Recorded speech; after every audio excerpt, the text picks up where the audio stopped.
BJP वालों का Michael लाल कभी कुछ वो दे के मिला इन लोगों ने, कभी कुछ करा देश के लिए, कभी कुछ करा? आप एक बात बताइए, वो लोग क्या कह रहे हैं कि इनकी बीजेपी के नेता कौन सोनम वांगचुक, कौन क्या करा देश के लिए? अरे भाई तुम लोगों ने क्या करा देश के लिए बताओ ना। तुम लोगों ने देश को बर्बाद किया, स्कूल बंद कर रहे हो तुम लोग जो है पूरी तरीके से देश का सत्यानाश करने में लगे हुए, बच्चों का फ्यूचर खराब कर रहे हो, गाड़ियां खराब कर रहे हो, तुम लोग बच्चों का रोजगार नहीं दे रहे हो, तुम लोग कर क्या रहे हो? और उसके बाद बार बार पेपर लीक करते हो, उसके लिए कोई विरोध करे तो उनको जो है पूरी तरीके से वही चादर में लपेट के लेके गया। अगर मैं गलत हूँ तो बताइए, जो मैंने वीडियो देखा। और उसके बाद उन्होंने ये कह रहे हैं कि नहीं उनका तबियत के हवाले, अगर आप तबियत खराब है उनका तो यहाँ पर आके बताते। आज तक सरकार का कोई चुटभुइया नेता तक नहीं आके बात कर रहे हैं, और उसके बाद ये लोग बड़े बड़े बात करते कि ये लोग बहुत कुछ करे। कौन सी करे? Mother of democracy.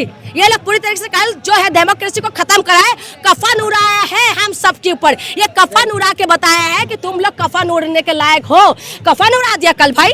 Sonam Wangchuck जिस तरीके से लेके गया, वो डिम्पल यादव ने एक ट्वीट किया है, उन्होंने यही बोला कि डेमोक्रेसी के अंदर कफन, और मैं बिल्कुल इस बात के लिए सहमत हूँ कि डेमोक्रेसी के अंदर कफन उड़ा दिया है। अगर देश की जनता को समझ में नहीं आएंगे तो मैं कह रही हूँ कि चुल्लू भर पानी में डूब के मर जाओ तुम लोग। एक बात बताइए, जैसे कि जो सब लोग नेता ट्वीट तो कर रहे हैं, लेकिन यहाँ पे सब नेता जो भी आते हैं केवल फोटो रील खिंचवा के यहाँ पे चले जाते हैं, तो वो हम कैसे माने कि जो जितने भी पॉलिटिकल पार्टी के लोग हैं वो यहाँ के जो युवा हैं उनको सपोर्ट कर रहे हैं? एक ट्वीट तो कोई भी कर सकता है, लेकिन उनकी क्या जिम्मेदारी नहीं बनती?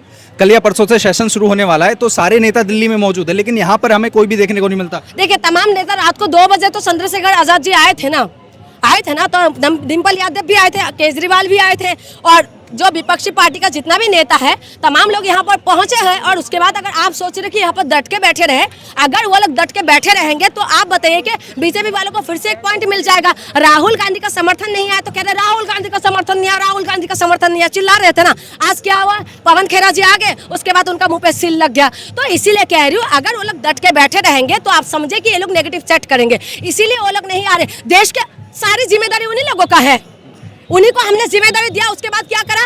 चड्डा बन गए, जाके उसमें बैठ गए, और जो चड्डा बोल रहे थे चड्डी नहीं हो, चड्डी भी जाके वहाँ पर बैठ गई। और उसके बाद आपको क्या लगता है कि आप नेताओं की भरोसे में बैठे रहेंगे कि नेता आके आपके लिए लड़ाई लड़ेंगे? आज कौन सा नेता आपकी लड़ाई लड़ेंगे बताइए?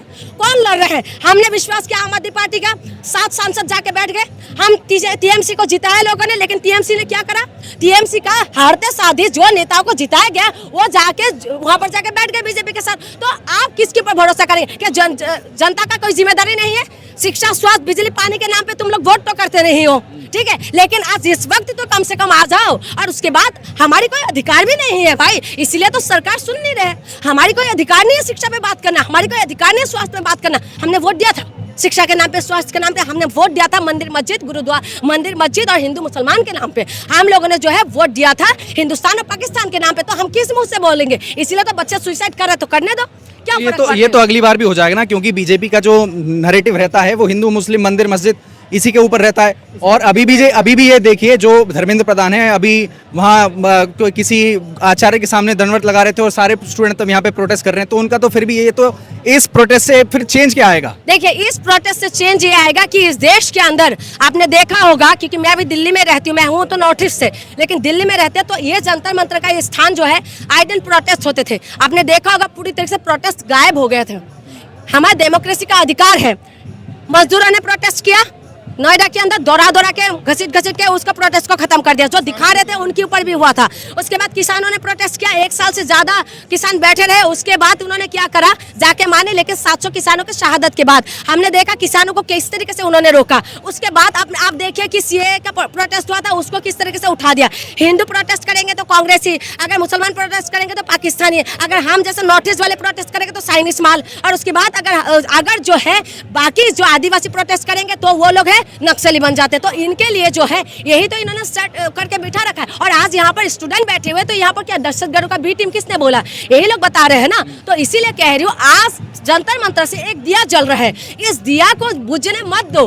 देशवासियों को ये बात समझना पड़ेगा। अगर ये दिया बुझ गया तो समझ लीजिए देश के अंदर आने वाले टाइमिंग में कोई प्रोटेस्ट नहीं करेगा। मैं खुद बताती हूँ, आज मैं सीधा रेलवे स्टेशन निजामुद्दीन से सीधा मैं भाग के आई हूँ इधर, ठीक है, क्योंकि मुझे मेरे घर वाले जो है उज्जैन लेके चले गए थे, ठीक है, क्योंकि उनको ये लगता है कि मैं प्रोटेस्ट में आके और मैं प्रोटेस्ट में बनी हुई हूँ और मेरे अंदर भूत समा गए हैं, ठीक है, तो उज्जैन लेके चले गए और उज्जैन में मुझे बिठा के रखा था वहाँ पर। और उसके बाद कल मैंने जब देखा तब मैंने बोला कि भाई नहीं तो चलो, नहीं तो देख लेना आज क्या होगा। और उसके बाद मैं आई हूँ, आके मुझे पता है घर जाऊंगी तो घर के अंदर मैं बंद हो जाऊंगी, ठीक है। अब निजामुद्दीन के अंदर मैं भी चालाक हूँ भाई, निजामुद्दीन रेलवे स्टेशन के उतरने की बात, क्योंकि असम के हैं वो लोग, उनको पता नहीं है भाई यहाँ की। मैंने बोला चलो मेट्रो स्टेशन चलो, थोड़ा फ्रेश होना है, तो उनको लेके चली गई मैं होटल के पास और तुरंत होटल के अंदर घुसा दिया। तो 1 घंटे के लिए मैंने होटल लिया और उसके बाद मैं फ्रेश हुई, कपड़े वही पुराने वाले कपड़े पहन लिया, पहन के मैंने थोड़ा सा फ्रेश हुई अपना होके मैंने उनको बिठा के लेके आई यहाँ पर। मैंने रोका गाड़ी, मैंने बोला चाबी पकड़ा, घर जा, अब मैं कल तक नहीं दिखाई दूंगी, अब मत आसाना। तो ये तो हालत है। हम घर के किस तरीके से हम संघर्ष करके आ रहे हैं। मेरे घर वाले सारे बीजेपी वाले हैं, सारे बीजेपी है, ठीक है, और कट्टर वाले हैं, छोटे मोटे नहीं है, बिल्कुल कट्टर वाले हैं, ठीक है। उसके बाद मैं यहाँ पर पहुँच रही हूँ, हम किस लिए आ रहे हैं, हमारे टाट खुजा रहे हैं क्या हम लोग यहाँ पहुँच रहे, क्यों आए हैं कि देश का भविष्य कहाँ जा रहा है हम देख पा रहे हैं। नीति आयोग का रिपोर्ट ये कह रहा है कि 1 लाख के आसपास जो है स्कूलों के अंदर बिजली का कनेक्शन नहीं है, बच्चों के पास टॉयलेट नहीं है, नीति आयोग का रिपोर्ट है। और उसके बाद जो है 1 लाख के लगभग जो स्कूल बंद हो रहा है, उसके बाद हम चुप बैठ जाए। अगर आज हम चुप बैठेंगे तो आने वाली पीढ़ी क्या होगा, क्या होने वाला है आने वाले। इसीलिए मैं कह रही हूँ स्कूल में शिक्षक नहीं है, टॉयलेट नहीं है, बिजली का कनेक्शन नहीं है, उसके बाद आप बताइए 1 लाख के लगभग स्कूलों में 1 टीचर पढ़ा रहे हैं, ये हालत है। डेली स्कूलें बंद हो रहा है और आज आप हमें कहते हो कि नहीं आवाज मत उठाओ, घर वाले कहते हैं कि आवाज मत उठाओ। कहाँ से लड़े, घर वाले से लड़े, जनता से लड़े, हम आके किस किस को समझाए। लेकिन तब भी मैं ये कह रही हूँ कि आइए कम से कम जो है उसको प्रोटेस्ट का मजबूत करें। हम निकल रहे हैं ना, हम तो निकल रहे हैं, हम किसी भी तरीके से आ रहे हैं ना, अपने दिमाग बुद्धि लगा के भाग के किसी भी तरीके से आ रहे हैं, लेकिन आए तो सही। आप लोग क्यों नहीं आ पा रहे हैं,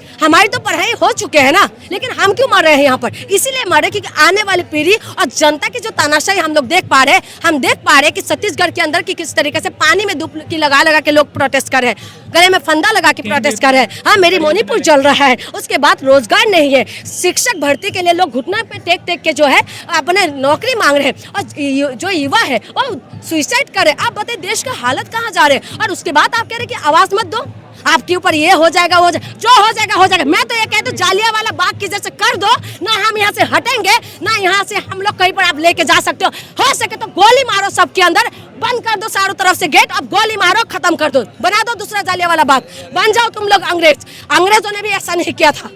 तो ये बताइए जैसे अब सोनम वांगचुक को यहाँ से ले गए हैं, तो उसके बाद क्या प्रोटेस्ट में कुछ जो कह रहे हैं कि अब दम नहीं रहा कि यहाँ पे लोग नहीं आएंगे, तो क्या डर लग रहा है आप लोगों को कि आपके साथ भी कुछ हो सकता है? भाई जो होगा हम तो ये कह रहे हैं, हम तो मर के जीने से अच्छा है कि एक बार मर जाए, हम यही चाहते हैं। आप सोनम वंशु जो है, हाँ बिल्कुल, ये जो कह रहे हैं ना कि हम भी सोनम है, हम भी सोनम वंशु है, तो हम इसीलिए यहाँ पर आए हैं।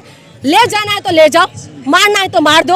हमें कहते हैं ना कि जीने का ना तो उम्मीद है ना मरने का गम है। हम बिल्कुल सर पे कफन बांध के आए हैं, घर वालों से भी तो बागी है ही, तो थोड़ा सा इनसे बागी हो जाएंगे तो क्या फर्क पड़ेगा। तो अच्छा है कि जो है तुम्हें मारना है मार दो, क्योंकि देखिए बड़ी बड़ी बैरिकेड आ गए हैं, पानियाँ रोक दिया जो मुझे सुनने के लिए मिले हैं। और उसके बाद यहाँ की जनता क्या होगा, ऑलरेडी तो कितना ज़्यादा गर्मी हो रहा है, और तुम लोग अगर इस तरीके से हमें करोगे तो उससे अच्छा कि गोली मार दो। यहाँ पर कौन लोग आए हैं, करोड़पति दिखाई दे रहे हैं, कौन है, मिडिल क्लास वाले आ रहे हैं, लो मिडिल क्लास आ रहे हैं और गरीब आ रहे हैं, उसके सिवा आपको कोई नहीं मिलेगा। करोड़पति वाले BMW में बैठेंगे, उनके पास करोड़ रुपए है, AC में बैठेंगे। यहाँ पर वो लोग पहुंचे हैं जो सचमुच में परेशान है, यहाँ पर वो लोग पहुंचे हैं जिसको लगता है कि कुछ बदलाव हो, गरीबी बदलाव लाएंगे। और हम इसलिए यहाँ पर पहुंचे हैं कि किसी भी तरीके से जो है प्रोटेस्ट सक्सेसफुल हो। और जो BJP वाले हैं इनकी बातों में मत आइए, क्योंकि इनका जो है चारों इंडिकेटर ऑन रहते हैं, इन्होंने किसी भी तरीके से लोगों को भटकाने का काम करते हैं। अगर गाड़ी चलाने वाले को पता होगा इंडिकेटर 4 इंडिकेटर ऑन कभी नहीं होता ना, लेकिन इनका ऑन रहते हैं BJP वालों का। ये किस तरफ गाड़ी लेके जाएगा पता नहीं। और मीडिया वालों का एक साइड का इंडिकेटर ऑन रहते हैं, सिर्फ विपक्ष की तरफ ही फैलेगा और जनता की तरफ ही जाएगा। कभी भी इनका जो है गाड़ी उस तरफ नहीं जाते हैं कि चलो भाई जाके सत्ता से सवाल करें। इसीलिए कह रही हूँ बहुत नाजुक स्थिति में देश है। अगर शिक्षा पे लोग भूख हड़ताल करना पड़ रहा है, अगर शिक्षा में लोग प्रोटेस्ट करना पड़ रहा है, तो आप समझे कि देश का हालत कितना नाजुक है। तो बहुत बुरी परिस्थिति में है, लेकिन हम आपका धन्यवाद देते हैं कि आप लोग यहाँ आए हैं, तमाम लोग यहाँ पहुँचे हैं। थैंक्स कि कम से कम देश के प्रति हमारी जिम्मेदारी है, इन लोगों का जिम्मेदारी है, इसीलिए हम लोग पहुंचे हैं। अच्छा, कुछ टाइम से हम ये देख रहे हैं कि पहले जो भी नोएडा के बड़े बड़े न्यूज़ चैनल थे वो इस प्रोटेस्ट से थोड़ा दूरी बनाए रखते थे, लेकिन कुछ दिनों से लगभग एक हफ्ते से सारे न्यूज़ चैनल जो हैं, बड़े बड़े न्यूज़ चैनल जो हैं जो नोएडा के हैं, वो अब यहाँ पर आ रहे हैं। वो ऐसा क्यों? पहले तो उन्होंने दूरी बनाई, लेकिन अब वो आ रहे हैं, तो उसके पीछे आपको क्या लगता है कि उनकी दिशा और दशा इस प्रोटेस्ट को लेकर क्या है? देखिए, उनके ऊपर मजबूरी है। मजबूरी ये हो गई, सोनम वांगचुक के लिए जिस तरीके से आवाज उठ रहा है, कल इतना भीड़ नहीं था जितना आज भीड़ थे, ठीक है। कल तो मैं खैर उसमें देख रही थी सोशल मीडिया में, लेकिन आज जो भीड़ मुझे दिखाई दे रहा है, उनको पता है। और तमाम तरीके से फिल्म स्टार जो है, जो आसमान पे रहते हैं, वो धरती पे उतर रहे हैं, धीरे धीरे एक एक करके उतर रहे हैं। राखी सावंत ने बोला है, सुरक्षित सिन्हा ने बोला है, तमाम जो है सिंगर उन्होंने बोला है, और जो पॉलिटिशियन है वो लोग बोल रहे हैं, और जनता भी काफी जनता जो है सोशल मीडिया में बोलना शुरू करे। वही जनता विरोध करे जिसको माल मिल रहा है, ठीक। और उसके बाद आप ये देखिए, जो नोएडा वाले की आप बात कह रहे हैं ना, उनकी मजबूरी है, लेकिन उसके मजबूरी की बात भी वो लोग नेगेटिव सेट करना अभी भी चाह रहे हैं कि किसी के मुंह से कुछ गलत तो निकले, किसी के मुंह से कुछ गलत तो निकले जिसका दिशा हम बदल ही दे। आप बताए, सोनम वांगचुक जी को कह रहे हैं कि बहुत अच्छे से स्वास्थ्य की वजह से लेके गए। बिल्कुल, आप लेके जाए तो तरीके से लेके जाए ना। आप व्हाइट कपड़े में लपेट के किसको लेके जाते हैं? किसको लेके जाते हैं? व्हाइट कपड़े कहीं पर भी, हमने टेंट भी लगा हुआ देखते हैं तो लोगों को पता चल जाता है। आप लपेट के लेके गए तो कैसे लेके गए? व्हाइट चादर पूरी तरह से ढक दिया, ये क्या है? क्या तरीका है? गुंडागर्दी है? गुंडागर्दी है क्या? ये तो किडनैप करने का ही तरीका है ना। तो आप लोगों को मार रहे हो। और उसके बाद एक महिला का मैंने देखा है किस तरह से घसीट के बाहर निकाली है, पूरी तरह से उनका अंदर का कपड़े भी दिखाई दे रहा है। ये तरीका है क्या? ये हमारी देश है, जिस देश के अंदर जो है आप कहते हैं कि डेमोक्रेसी जिंदा है, जिस देश के अंदर आप कहते हैं कि हम तो महिला को सम्मान देते हैं, ये बीजेपी वाले महिला को सम्मान देते हैं, महिला को नंगा करके घुमाते हैं मणिपुर के अंदर। ये लोग जो है मां बोलने के तैयार नहीं, सम्मान देने की बात करते हैं। कल की यहाँ पर महिला को जिस तरीके से घसीटा है, ये कौन सी तरीका है बताइए? महिलाओं को सम्मान देना चाहिए, सम्मान की जगह ये लोग अपमान करते हैं। ये सम्मान कहाँ दे रहे हैं? कहाँ से, कौन सी जगह से आपको दिखाई दे रहा है कि ये लोग जो है आप हमारे लिए काम करें? आप बताइए कि इतना दिन से प्रोटेस्ट चल रहे हैं, भूख हड़ताल कर रहे हैं, क्या कोई भी एक व्यक्ति जो है, सरकार के लोग आके यहाँ पर बात नहीं कर सकते? कर सकते, नहीं कर सकते? कर सकते ना, क्यों नहीं आ रहे? नहीं, वो तो ये बोलते हैं ना, राजनाथ सिंह तो ये बोलते हैं कि हमारी बीजेपी पार्टी में वो इस्तीफा देने का कल्चर नहीं है, तो कैसे देंगे? इनको जैसे विरासत में लेके आए इन्होंने, इनको विरासत में मिला है, बाप दादा ने दिया, दे भाई कुर्सी ले बैठ जा। इनका यही हालत है, इनको घमंड है। इनको घमंड की वजह से जो है यही इस तरीके से कर रहे हैं। आज घमंड इतना ज्यादा बढ़ चुका है इन लोगों को कि तुम कुछ भी कर लो। वो होता है ना, एक देखा था आपने क्या नाम, मध्य प्रदेश का, जिससे सवाल किया था एनडीटीवी में, उन्होंने बोला था कि फोकट के क्वेश्चन मत करो, घंटा दिखाया था। तो उनको ये लगता है कि जनता जो है, अभी क्या बोला है महाराष्ट्र के सीएम ने, कुत्ता, तो कुत्ता बिल्ली बन गए हैं, कॉकरोच, हम तो यही सब का लायक हो गए ना। तब जनता आवाज नहीं उठाएंगे तो जनता का हालत यही। आज जनता क्यों परेशान हो रहा है बताइए? क्यों परेशान? मुझे तो लगता है नहीं परेशान होना चाहिए। बन जाओ आप आपको बनना है ना, आपको बनना है कुत्ता बिल्ली, आप बनो। आप अगर आप जनता की, आज हम लोग जो डिजर्व कर रहे हैं, आज हम ये डिजर्व करें कि हमारे साथ ऐसा हो, हम डिजर्व करते हैं। क्योंकि हम लोगों ने कभी शिक्षा पे बात नहीं करी, हमने स्वास्थ्य पे बात नहीं करी, हमने बिजली में बात नहीं करी। आज गंदा पानी मिल रहे हैं, ठीक है। दिल्ली के सीएम कहते हैं कि भाप बन के उड़ गए, ये तो हालत है इनका। और उसके बाद आप देखिए ना, लगातार क्लाइमेट चेंज हो रहा है, उसके लिए प्रोटेस्ट करे तो उनको दौड़ा के मारते हैं। और देहरादून का पेड़ काटा जा रहा है, बारी बारी से सबकी बारी आने वाले हैं। और ये जो हालत है, बिल्कुल खराब हालत कर चुका है। अगर आज आवाज नहीं देंगे तो समझ लीजिए कि डेमोक्रेसी खत्म है और मोदी जी का राज चलेगा। आप आवाज नहीं दे पाएंगे। और लास्ट में एक बात बता दूं, छोटी छोटी बीजेपी का नेताओं को आप जाके देखिए, आज मालामाल हो गए।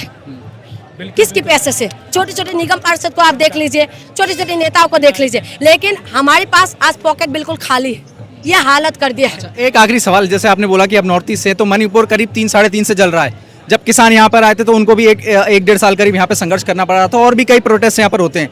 लेकिन क्या आपको लगता है कि ये जेनजी का जो प्रोटेस्ट है वो 20-25 दिन में वो असर दिखा पाएगा जो मणिपुर 3 या 3.5 से नहीं दिखा पाया, या जो किसानों को आंदोलन 1 साल में नहीं दिखा पाया?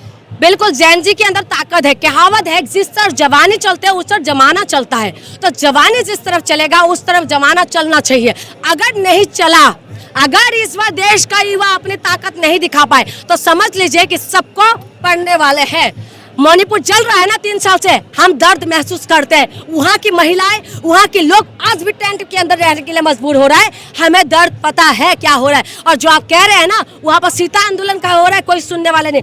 अगर जैन जी का आवाज नहीं सुना, आवाज़ सुना नहीं पाए तो समझ लीजिए कि देश के अंदर प्रोटेस्ट आप नहीं कर पाएंगे, डेमोक्रेसी खत्म हो जाएंगे। लेकिन हमारी भी एक कहावत है, जब तक तोड़ेंगे नहीं तब तक छोड़ेंगे नहीं। तो हम लोग जब तक उन्हें हटेंगे नहीं, हम यहाँ से हटेंगे नहीं। ये हमारे कसम खा लिया है, हम यहाँ पर डटे रहेंगे।